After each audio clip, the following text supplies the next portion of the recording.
আসসালামু আলাইকুম, স্বাগত জানাচ্ছি আরটিভি সকালের সংবাদে। আপনাদের সঙ্গে আছি আমি সৈয়দা সাদিয়া বেনাজির। 2025 সালের পুরো বছর জুড়ে স্থবির ছিল শিক্ষাঙ্গন। সারা বছর ধরেই চরম সংকট, অস্থিরতা ও অনিশ্চয়তার মধ্য দিয়ে অতিবাহিত হয়েছে দেশের শিক্ষা খাত।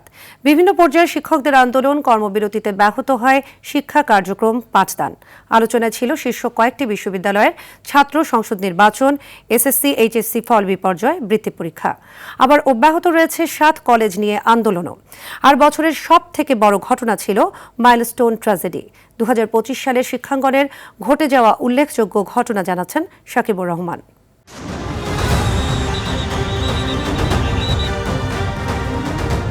একের পর এক অনাকাঙ্ক্ষিত ঘটনা 2025 সাল জুড়ে শিক্ষা ব্যবস্থাকে আলোচনার কেন্দ্রবিন্দুতে নিয়ে আসে। বছর জুড়ে নিয়মিত দাবি আদায়ে আন্দোলনে শিরোনাম হয়েছেন বিভিন্ন স্তরের শিক্ষকরা। আন্দোলন করেন স্বতন্ত্র ইবতেদায়ী মাদ্রাসা, সরকারি প্রাথমিক বিদ্যালয়, নন এমপিও এবং এমপিওভুক্ত শিক্ষক কর্মচারীরা।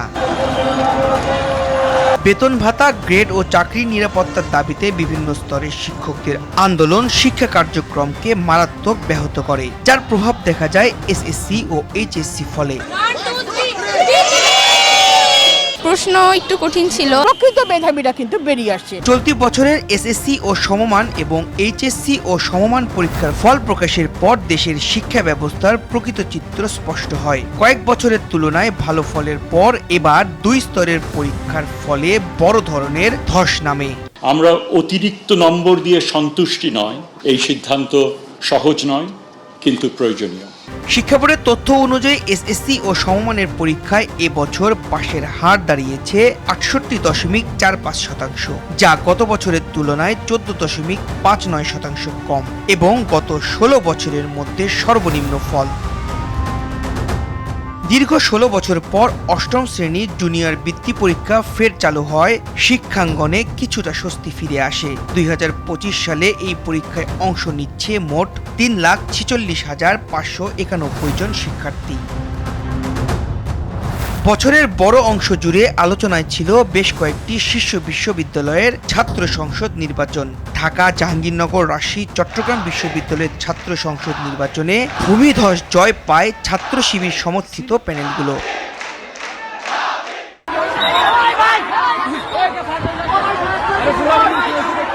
বছরের সবথেকে বড় ট্র্যাজেডি ছিল রাজধানীর মাইলস্টোন স্কুল অ্যান্ড কলেজ প্রাঙ্গণে প্রশিক্ষণ বিমান দুর্ঘটনা। 21শে জুলাইয়ের এই মর্মান্তিক ঘটনায় কেঁদেছে গোটা দেশ। বিমানের আঘাতে প্রাণ হারায় শিশুসহ 35 জন। শাকিবুর রহমান, আরটিভি, ঢাকা। ত্রয়োদশ জাতীয় সংসদ নির্বাচনে প্রার্থীদের মনোনয়নপত্র জমা দেওয়ার শেষ দিন আজ। গত 11 ডিসেম্বর তফসিল ঘোষণার পর থেকে রোববার বেলা 2:30টা পর্যন্ত 2,780 জন প্রার্থী মনোনয়নপত্র সংগ্রহ করেছেন। মনোনয়নপত্র বাছাইয়ের তারিখ 30 ডিসেম্বর থেকে আগামী 4 জানুয়ারি। আপিল দায়েরের তারিখ 5 জানুয়ারি থেকে 9 জানুয়ারি, আপিল নিষ্পত্তি 10 জানুয়ারি থেকে 18 জানুয়ারি। আর প্রার্থিতা প্রত্যাহারের শেষ দিন 20 জানুয়ারি আর প্রতীক বরাদ্দ 21 জানুয়ারি। আগামী 12 ফেব্রুয়ারি সকাল 7:30 থেকে বিকেল 4:30 পর্যন্ত ভোট গ্রহণ অনুষ্ঠিত হবে।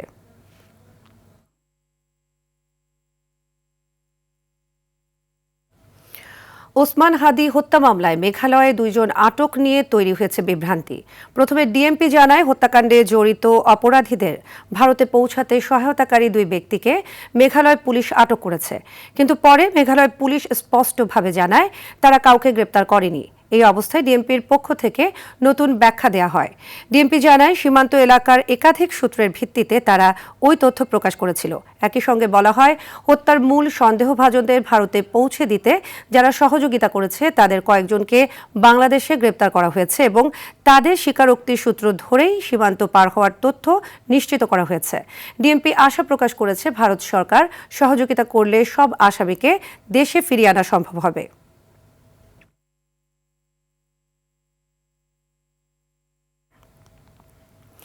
কেরানীগঞ্জে 900 থেকে 1200 টাকার এক একটি অগ্নি নির্বাপক যন্ত্রের দাম ধরা হয়েছে 12 থেকে 15,000 টাকা।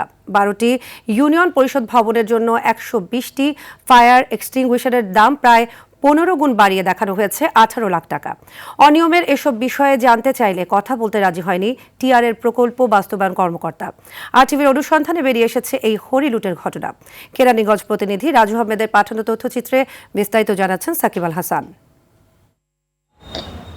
দুর্যোগ ব্যবস্থাপনা অধিদপ্তর থেকে টিআর কর্মসূচির আওতায় 2024-25 অর্থ বছরে কেরানীগঞ্জ উপজেলায় বরাদ্দ দেওয়া হয় 1,90,00,000 টাকা। বরাদ্দের এই অর্থ থেকে উপজেলার 12টি ইউনিয়ন পরিষদ ভবনের জন্য কেনা হয় 120টি অগ্নি নির্বাপক যন্ত্র। সরেজমিনে দেখা যায় উপজেলার এক একটি ইউনিয়ন পরিষদ ভবনে নতুন পুরাতন মিলে 5 কেজি ওজনের ফায়ার এক্সটিংগুইশার রয়েছে 8 থেকে 12টি। এই হিসাবে ভবন প্রতি 1.5 লাখ টাকা বরাদ্দে এক একটি ফায়ার এক্সটিংগুইশারের দাম পড়ে 12 থেকে 15,000 টাকা। অথচ দোকান ভেদে 5 কেজির এবিসি এক্সটিংগুইশারের দাম 900 থেকে 1200 টাকার মধ্যেই বলছেন পুরান ঢাকার নবাবপুরের এসব ব্যবসায়ী। 5 কেজির এগুলো ধরেন 900 থেকে 1200-1300 টাকার মধ্যে আর কি আপ ডাউন করে ব্র্যান্ড ভেদে। 5 কেজি সিলিন্ডার এবিসি যেটা ওটা হচ্ছে গেল 900 থেকে 1500 টাকা পর্যন্ত। অনিয়মের এসব বিষয়ে জানেন না ইউনিয়ন পরিষদের কর্মকর্তারা। উপজেলা নির্বাহী অফিসার উনি একটা টেন্ডারের মাধ্যমেই দেখা গেছে যে মোটামুটি এগুলো আমাদেরকে সরবরাহ করছে। অনিয়মের বিষয়ে কথা বলতে গেলে চড়াও হন কেরানীগঞ্জের এই প্রকল্প বাস্তবায়ন কর্মকর্তা। এই মুহূর্তে আমি এটা নিয়ে কোনো কথা বলতে চাইতেছি না, আপনার ক্যামেরায় আমি কোনো কথা বলতে চাইতেছি না। এটা নিয়ে আমার কথা বলতে হইবে, এটা ইউনিয়ন অফিসে আমি এটা নিয়ে কথা বলবো। বিষয়টি জেনে ব্যবস্থা নেওয়ার আশ্বাস সদ্য যোগ দেয়া এই নির্বাহী কর্মকর্তার। আমি তো আপনার নতুন জয়েন করেছি, তো এখন জিনিস আমার কোনো কিছু জানা নেই, জানলে পরে জানাবো। প্রকল্পের নামে সরকারি অর্থ লোপাটের এমন কাণ্ডে জড়িতদের বিরুদ্ধে যথাযথ ব্যবস্থা নেওয়ার দাবি জানিয়েছেন স্থানীয়রা। সাকিব আল হাসান, আরটিভি। ট্রাফিক অব্যবস্থাপনায় বিশৃঙ্খলভাবে যানবাহন চলাচল করছে বগুড়ার মাটিডালি বিমান মোড় এলাকায়। ঝুঁকি নিয়ে রাস্তা পারাপার হচ্ছেন পথচারীরা। প্রতিনিয়ত ঘটছে ছোট বড় দুর্ঘটনা। বগুড়া শহরের অন্যতম ব্যস্ত এই গোল চত্বরের বিশৃঙ্খল পরিস্থিতি নিয়ে প্রশাসনের ওপর ক্ষুব্ধ স্থানীয়রা। বগুড়ার সংবাদদাতার পাঠানো তথ্যচিত্রে আরও জানাচ্ছেন আব্দুল হামিদ। একই সড়ক দিয়ে বাস, ট্রাক, প্রাইভেট কার, মোটরসাইকেলের মতো দ্রুতগতির যান চলাচলের পাশাপাশি চলছে অটো, ভ্যান, রিকশার মতো ছোট যান। যে যেভাবে পারছে সেভাবেই চালাচ্ছে গাড়ি, মানছে না কোনো ট্রাফিক নিয়ম। বলছি বগুড়ার মাটিঢালি বিমান মোড় এলাকার গোল চত্বরের কথা। যাত্রী পারাপারের জন্য ফুটওভার ব্রিজ না থাকায় ঝুঁকি নিয়েই সড়ক পার হচ্ছেন স্থানীয়রা। আপনার এদিক থেকে একটাই মেন জায়গা, যে সব দিক একটাই জায়গা পয়েন্ট, যে এখান থেকে গাড়ি পার হয় সব দিকের যে গাড়ি, কোনো ট্রাফিক নাই, কেউ নাই এখানে, খুব সমস্যা। জীবনের ঝুঁকি নিয়ে আমরা সবাই পার হই। ফ্লাইওভার না থাকার কারণে অনেক যানজট লাগে, আর এখানে পার হওয়া হাই রিস্ক। গাড়ি আসতেছে, যদি অ্যাক্সিডেন্ট ঘটে, দুর্ঘটনা ঘটে তো জীবনের ক্ষতি। খুব রিস্ক হয় মানুষ চলাচল করা, জীবনে সব সময় পান্নাসের সমস্যাই হয় সবসময় আমরা যাতায়াত করি এই দিক দিয়ে, অনেক কষ্টকর ভাই। আইনের লোক আছেন, সুন্দরভাবে ব্যবস্থা গ্রহণ করার জন্য আপনাদেরকে বিশেষভাবে অনুরোধ করতেছি। নিয়মিত ট্রাফিক পুলিশের নজরদারি না থাকায় আরো বেপরোয়া ও বিশৃঙ্খলভাবে চলছে যানবাহন। এখানে মাঝখানে যে ডিভাইডার আছে, কয়েকটা ডিভাইডার খুলে দিয়ে কিন্তু যান পারাপার হচ্ছে, এবং ওই অল্প ক্ষুদ্র জায়গার মধ্যে দিয়ে দেখা যাচ্ছে একসাথে সকল গাড়ি যাতায়াতের চেষ্টা করছে, এবং এই কারণেই কিন্তু দুর্ঘটনাগুলো ঘটছে। তো রাস্তার ইনফ্রাস্ট্রাকচারের বিষয়টা এটাতে আমাদের হাতে নয়, আমরা এই বিষয়ে সংশ্লিষ্ট কর্তৃপক্ষকে জানিয়েছি। সমস্যার সমাধানে একটি ফ্লাইওভার নির্মাণের পরিকল্পনা করছে প্রকল্প সংশ্লিষ্টরা। এখন আমরা তো পরবর্তীতে ভবিষ্যতে আমরা ফ্লাইওভার করবো, এটা তো আমাদের প্ল্যানে আছে, কিন্তু এই প্রজেক্টটা তো ধরা ছিল না, কিন্তু আমরা ভবিষ্যতে ফ্লাইওভার করবো, এটা কিন্তু প্ল্যানও করা হয়েছে, বুঝছেন, এটা একটা ডিটিটিও সাবমিট করা হয়েছিল। দুর্ঘটনা এড়াতে গোল চত্বরে নির্দিষ্ট লেন নির্মাণ এবং ট্রাফিক পুলিশের নজরদারি বাড়ানোর দাবি স্থানীয়দের। আব্দুল হামিদ, আরটিভি। বরিশালের কীর্তনখোলা নদীর 5টি খাল এখন দখলের কবলে। এতে বর্ষা মৌসুমে জলাবদ্ধতা আর শুষ্ক মৌসুমে পানি শূন্যতার কবলে পড়ছেন কৃষকরা। সমস্যা সমাধানে সম্প্রতি সদর উপজেলার স্বনির্ভর খাল খনন শুরু করেছে বাংলাদেশের কৃষি উন্নয়ন কর্পোরেশন। এতে আবাদের আওতায় আসছে প্রায় 2,500 একর জমি। এমন উদ্যোগে খুশি স্থানীয় কৃষক ও এলাকাবাসী। বরিশাল প্রতিনিধি আলী জসিমের পাঠানো তথ্যচিত্রে আরও জানাচ্ছেন সুলাইমান কবির। বরিশাল সদরের কীর্তনখোলা নদীর স্বনির্ভর খালে একসময় চলত শত শত নৌকা আর যাত্রীবাহী স্পিডবোট। তবে দখল, দূষণ আর অপরিকল্পিত কালভার্ট নির্মাণে অস্তিত্বই হারাতে বসেছে খালটি। ৩০ ফুট চওড়া খালটির অর্ধশতাধিক পয়েন্ট এখন দখলদারদের কবলে। পানি প্রবাহ বাধাগ্রস্ত হওয়ায় দীর্ঘদিন ধরে এ খাল কোনো কাজে আসছে না কৃষকদের। খুবই দুর্ভিক্ষতে যা এই প্রায় দীর্ঘ ২৭ বছর পর্যন্ত এই অবস্থায়। কিন্তু এর আগে খাল খনন যখন ছিল শতাব্দী নৌকা চলছে দিন রাত ২৪ ঘন্টা। পানি পাইতে আসি না এবং বর্ষার দিনে কচুরি ভরিয়ে থাকে, পানি নামতে পারে না, খালের সমস্যা আর কি। সম্প্রতি ৩০ ফুট প্রশস্ত আর ৯ ফুট গভীর করে খালটির ২ কিলোমিটার অংশ পুনরায় খনন শুরু করেছে বাংলাদেশ কৃষি উন্নয়ন কর্পোরেশন BADC। এতে আশায় বুক বেঁধেছেন চরকাওয়া, দিনার, দুর্গাপুর সহ ৫ গ্রামের কৃষকরা। বিভিন্ন বাড়িঘরের ওই রাস্তা হওয়ার কারণে খালটা মরে গেছে। খালটা খনন করে দেয় তাহলে আমরা সব কিছু কমপ্লিটভাবে করতে পারবো। তবে কেবল ২ কিলোমিটার নয়, পুরো খালটি খনন করা গেলে আরো বেশি জমি চাষাবাদের আওতায় আনা সম্ভব বলে জানালেন খাল খননের উদ্যোক্তা। এলাকাবাসী এবং আমরা চাচ্ছি অবশিষ্ট ১০ কিলোমিটার খাল খনন করলে তাহলে আমাদের ২৫০০ একর ফসলি জমি সম্পূর্ণরূপে চাষের আওতায় আসবে। BADCর সেচ উন্নয়ন প্রকল্পের আওতায় ৪৮ লাখ টাকা ব্যয়ে স্বনির্ভর খালে ২ কিলোমিটার খনন ও কালভার্ট নির্মাণ করা হচ্ছে। সুলাইমান কবির, RTV। সিরাজগঞ্জে চৌরাস্তা মোড়ে আব্দুর রহমান নামে এক কলেজ শিক্ষার্থীকে কুপিয়ে হত্যা করেছে একদল দুর্বৃত্ত। রবিবার বিকেলে সিরাজগঞ্জ পৌর শহরের চৌরাস্তার জনবহুল এলাকায় প্রকাশ্যে এ ঘটনা ঘটে। স্বজনরা জানায়, সিএনজিতে বসে থাকা অবস্থায় পূর্বশত্রুতার জেরে রিয়াদকে চাপাতি ও চাকু দিয়ে জখম করে। গুরুতর আহত অবস্থায় সহপাঠী ও স্থানীয়রা তাকে শহীদ M Mansur Ali medical college হাসপাতালে নিলে চিকিৎসাধীন অবস্থায় সন্ধ্যায় মারা যায়। নিহত ওই শিক্ষার্থী ইসলামিয়া সরকারি কলেজের প্রথম বর্ষের শিক্ষার্থী ছিলেন।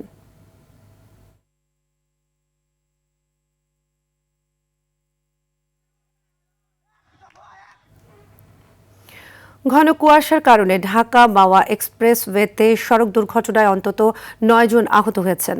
সোমবার ভোরে মুন্সিগঞ্জের শ্রীনগর উপজেলার রেল ওভারব্রিজের ঢালে এ দুর্ঘটনা ঘটে।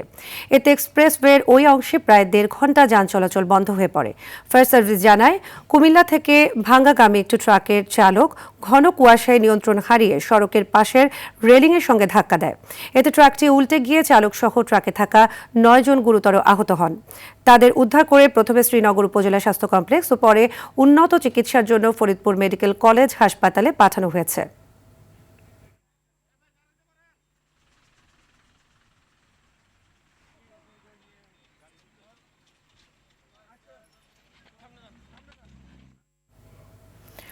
তীব্র শীত, ঘন কুয়াশা আর সেই সাথে কয়েকদিন ধরে চলা মৃদু শৈত্যপ্রবাহে স্থবির হয়ে পড়েছে জনজীবন। কয়েকদিন ধরে সূর্যের দেখা নেই উত্তরের কয়েকটি জেলায়। সকাল ৬টায় যশোরের সর্বনিম্ন তাপমাত্রা রেকর্ড হয়েছে ১৩.৫ ডিগ্রি সেলসিয়াস। তীব্র শীতে সকালে রাস্তাঘাটে মানুষের উপস্থিতি কম দেখা যাচ্ছে। কুড়িগ্রামে তাপমাত্রা রেকর্ড হয়েছে ১৩.৪ ডিগ্রি সেলসিয়াস। পাবনার ঈশ্বরদীতে আজ সকাল ৬টায় ১২.২ ডিগ্রি সেলসিয়াস, দিনাজপুরে ১২.৪ ডিগ্রি ও পঞ্চগড়ে ১৩ ডিগ্রি সেলসিয়াস তাপমাত্রা রেকর্ড করা হয়েছে। বিপাকে পড়েছেন শ্রমজীবী মানুষ।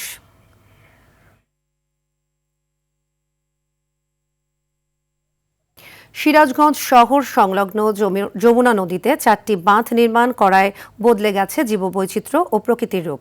বন্ধ হয়েছে যমুনার ভয়াল ভাঙন। উদ্ধার হয়েছে নদীতে হারিয়ে যাওয়া প্রায় ১১৫৬ একর সরকারি ও বেসরকারি জমি। বিভিন্ন প্রতিষ্ঠানের পক্ষ থেকে সারি সারি বৃক্ষরোপণ করায় প্রাণ ফিরে পেয়েছে প্রকৃতি ও জীববৈচিত্র্য। সিরাজগঞ্জ সংবাদদাতার পাঠানো তথ্যচিত্রে আবরার মাহির রিপোর্ট। ১০ বছর আগেও সিরাজগঞ্জের এই বিশাল এলাকাটি ছিল যমুনা নদীর মাঝে। বর্ষা মৌসুম এলেই ভাঙন আতঙ্কে দিন কাটত এখানকার অন্তত ৬০টি গ্রামের মানুষের। তবে স্থানীয় পানি উন্নয়ন বিভাগের উদ্যোগে পরিকল্পিতভাবে বাঁধ ও নদীতে ড্রেজিং করে মাটি ভরাট করায় বদলে গেছে এখানকার চিত্র। খুব ভাঙনের ভয় থাকছে, কখন বাড়ি ঘর ভাঙে যায়, কোনে যাবো কি সমস্যার এই ভয় থাকছে। এখন আমার বাদ হবে না, এই ভয়টা নাই। সর্বহারা গেছিলাম, এখন বাথরুম দেওয়ার কারণে আমরা এই জায়গায় মানুষের জায়গায় এসে আশ্রয় নিছি। আর যদি ভাঙবার নয়, এটা সরকার তো প্রতিরোধ করবোই, এর আমরা নিশ্চিত হয়েছি। ওই অঞ্চলে পর্যটন সহ অর্থনৈতিক অঞ্চল গড়ে তোলার উদ্যোগ নেওয়ার কথা জানান ব্যবসায়িক নেতারা। রপ্তানিমুখী একটা প্রতিষ্ঠানি ভিজিট সেটা যদি করা যায়, এখানে সিরাজগঞ্জের অনেক বেকার মানুষের কর্মসংস্থান হবে, সিরাজগঞ্জ শহরের অর্থনৈতিক প্রাঞ্চল্য অনেক বেশি হবে। এখানে যদি মিল কলকারখানা অথবা পর্যটন এরিয়া করা যায় তাহলে হাজার হাজার মানুষের, লক্ষ লক্ষ মানুষের কর্মসংস্থানের ব্যবস্থা হবে। স্থানীয় পানি উন্নয়ন বিভাগ বলছে উদ্ধারকৃত জমি রক্ষা ও জীববৈচিত্র্য ধরে রাখতে নানাভাবে কাজ করছেন তারা। পশু পাখি এখন আছে, লোকজন হয়তো ওখানে ঘুরতে যাচ্ছে, বিনোদন হয়েছে, কিন্তু আসলে প্রকৃতি রক্ষা পেয়েছে, বেশি ভাঙন হতে রক্ষা পেয়েছে। এই জিনিসটা আমাদের বেশি করছে। প্রকৃতি ডেভেলপেরসে প্রকৃতি রক্ষাটা আমাদের কাছে জরুরি মনে হয়েছিল, সেই করছি। পাশাপাশি এখন প্রকৃতি ডেভেলপ হচ্ছে। প্রকৃতি ও জীববৈচিত্র্য রক্ষার পাশাপাশি এটিকে অর্থনৈতিক অঞ্চল করার উদ্যোগ গ্রহণ করবে সংশ্লিষ্ট কর্তৃপক্ষ, এমনটাই প্রত্যাশা সিরাজগঞ্জবাসীর। আবরার মাহি, আরটিভি। তীব্র শীত, ঘন কুয়াশা আর সেই সাথে কয়েকদিন ধরে চলা মৃদু শৈত্য প্রবাহে স্থবির হয়ে পড়েছে জনজীবন। এ নিয়ে আরও জানাতে কুড়িগ্রাম থেকে সরাসরি যুক্ত হচ্ছেন সহকর্মী আব্দুল কুদ্দুস চঞ্চল। চঞ্চল, কুড়িগ্রামে শীতের প্রভাব কেমন দেখছেন? জনজীবনে কি প্রভাব পড়েছে? আবহাওয়া অফিস কি বলছে জানাবেন।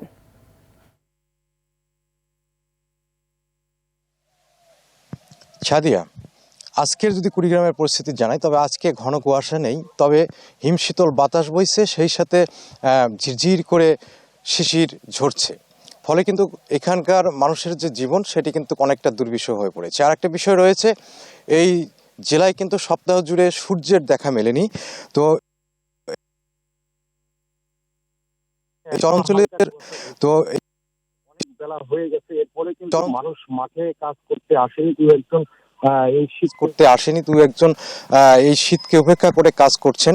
তো আমরা এই চর অঞ্চলের মানুষের কাছে খোঁজখবর নিয়ে যেটি জেনেছি যে তারা সারা রাত শীতবস্ত্রের অভাবে কিন্তু তারা অনেক কষ্ট করেন এবং ভোরে খড়কুটো জ্বালিয়ে তারা শীত নিবারণের চেষ্টা করেন। এবং এখানকার দিনমজুর যারা রয়েছে তারা বলেছেন যে তারা কিন্তু কাজ পাচ্ছেন না, কুয়াশা এবং শীতের কারণে কিন্তু অনেক বেলা অবধি তাদের ঘরে বসে থাকতে হয়। ফলে কিন্তু সময় মতো কাজে যোগ দিতে না পারায় তাদের আয় কমেছে। আমরা সড়কে খোঁজ নিয়েছি, সড়কের যে যানবাহনগুলো চলে, ছোট ছোট যানবাহন, সেগুলো কিন্তু যারা রয়েছে তারা কিন্তু বলেছে যে সকালে তারা কিন্তু সড়কে যাত্রী পান না এবং তারা কুয়াশা এবং শীতের জন্য কিন্তু ধীর গতিতে তাদের যানবাহন চালাতে হয় এবং তাদেরও অনেকটা আয় কমেছে। তো প্রশাসনের পক্ষ থেকে যেটি বলা হয়েছে, এ যাবৎ 19,000 কম্বল ইউনিয়ন পর্যায়গুলোতে বিতরণ করা হয়েছে। তবে আমরা খোঁজখবর নিয়ে দেখেছি এটি কিন্তু প্রয়োজনের তুলনায় একেবারে কম, একেবারে অপ্রতুল। অনেক মানুষ কিন্তু এই কম্বল পায়নি বা এখনো রুট লেভেল পর্যায়ে কিন্তু বিতরণ করা শুরু হয়নি। আর আবহাওয়া অফিস যেটি বলেছে যে এই সপ্তাহ নাগাদ একটি শৈত্য প্রবাহ বয়ে যেতে পারে কুড়িগ্রামের উপর দিয়ে, ফলে কিন্তু এই শীতার্ত মানুষদের দুর্ভোগ আরও বাড়বে। আর একটি বিষয় রয়েছে, এখন কিন্তু বড় মৌসুম চলছে। এই বড় মৌসুমের যে বীজতলা রয়েছে সেই বীজতলাগুলো কিন্তু শীতের কারণে কিন্তু অনেকটা নষ্ট হয়ে যাচ্ছে। তো এই ছিল আমার কাছে কুড়িগ্রামের শীত নিয়ে সর্বশেষ খবরাখবর। সাদিয়া, ধন্যবাদ চঞ্চল। সকালের সংবাদ এ পর্যন্তই। মধ্যাহ্নের সংবাদ দুপুর 12টায় দেখার আমন্ত্রণ রইল। ধন্যবাদ সবাইকে।